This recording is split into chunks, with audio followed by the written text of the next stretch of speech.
अरे चोट लग गई है, क्या किया जाए? हीट अप्लाई की जाए कि कोल्ड कंप्रेशन दिया जाए?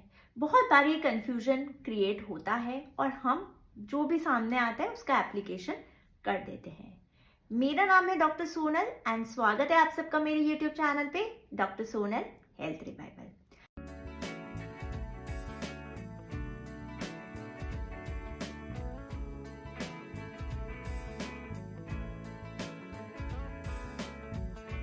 आज मैं आपको अपने सेशन के थ्रू बताऊंगी कि कौन से कंडीशन में हमें हीट एप्लीकेशन देनी चाहिए और कौन से कंडीशन में हमें कोल्ड कंप्रेशन देना चाहिए।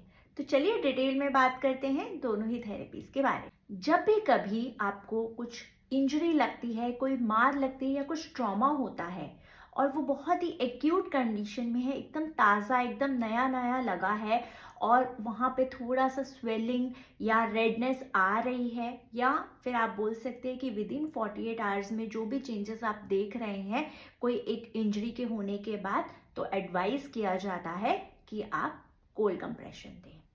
अब इसके पीछे का साइंस क्या है?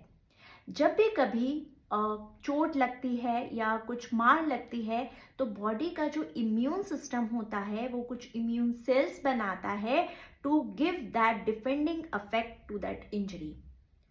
उस कंडीशन में बहुत ज़्यादा ब्लड फ्लो होता है उस पर्टिकुलर अफेक्टेड एरिया पे जहाँ पे चोट या मार लगी हुई होती है। एक्सेस ब्लड फ्लो होने की वजह से वहाँ पे स्वेलिंग आती है, पेन होता है या फिर रेडनेस आती है। एंड इसी कंडीशन में अगर हम थोड़ा सा भी कोल्ड कंप्रेशन दे दें तो जो आइस का इफेक्ट होता है वो ब्लड वेसल्स को कंस्ट्रिक्ट कर देता है। कंस्ट्रिक्ट करने से जो भी ब्लड फ्लो हो रहा होता है वो पर्टिकुलर अफेक्टेड साइड पे वो रुक जाता है, जिससे स्वेलिंग फर्दर नहीं होती है। दूसरा इंपॉर्टेंट है, जब भी कभी कोई चोट लगती है तो जो इम्यून सिस्टम होता है वो कुछ इम्यून सेल्स बना के उसको अफेक्टेड साइट तक सेंड करता है। इसी के दौरान अगर कोल्ड कंप्रेशन कर दिया जाए तो जो नर्व्स की एंडिंग होती है वो ब्लॉक हो जाती है और वो एक तरीके का एनेस्थेटिक इफेक्ट क्रिएट करती है जो हेल्प करता है इन रिलीविंग द पेन।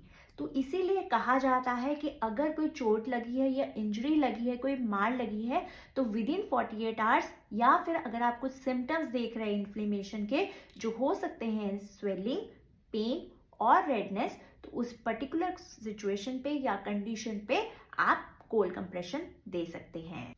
उसके बाद आता है हीट थेरेपी। जब भी कभी लॉन्ग स्टैंडिंग मसल सोरनेस हो या फिर कोई क्रॉनिक कंडीशन हो तो उस कंडीशन में हीट थेरेपी एडवाइस की जाती है। हीट थेरेपी देने से पर्टिकुलर एरिया में या फिर अफेक्टेड एरिया के जो ब्लड वेसल्स होते हैं वो डायलेट हो जाते हैं और डायलेट होने से पूरा का पूरा जो ब्लड होता है वो फ्लो होता है उस पर्टिकुलर अफेक्टेड साइट पे। एंड जब भी ब्लड फ्लो होता है अफेक्टेड साइट पे तो वो एक्स्ट्रा न्यूट्रिएंट्स और ऑक्सीजन प्रोवाइड करता है टू स्टार्ट और टू प्रोसेस द हीलिंग।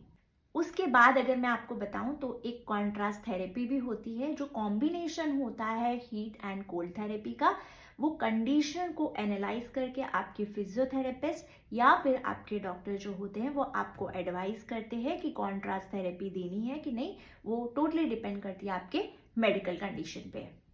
तो आज मैंने आपको इस सेशन के थ्रू ये बतलाया है कि हीट थेरेपी कब देनी है, कोल्ड थेरेपी कब देनी है। जब भी कभी कुछ डिसाइड करना है तो उसके इम्पॉर्टेंट फैक्टर जैसे nature of injury and stage of inflammation, ये दो चीज़ों का ध्यान देना बहुत ज़्यादा ज़रूरी है। अगर आपको मेरा ये सेशन अच्छा लगा है तो लाइक, शेयर एंड सब्सक्राइब करना ना भूलिए। मिलते हैं नेक्स्ट सेशन में नए टॉपिक के साथ। Thank you.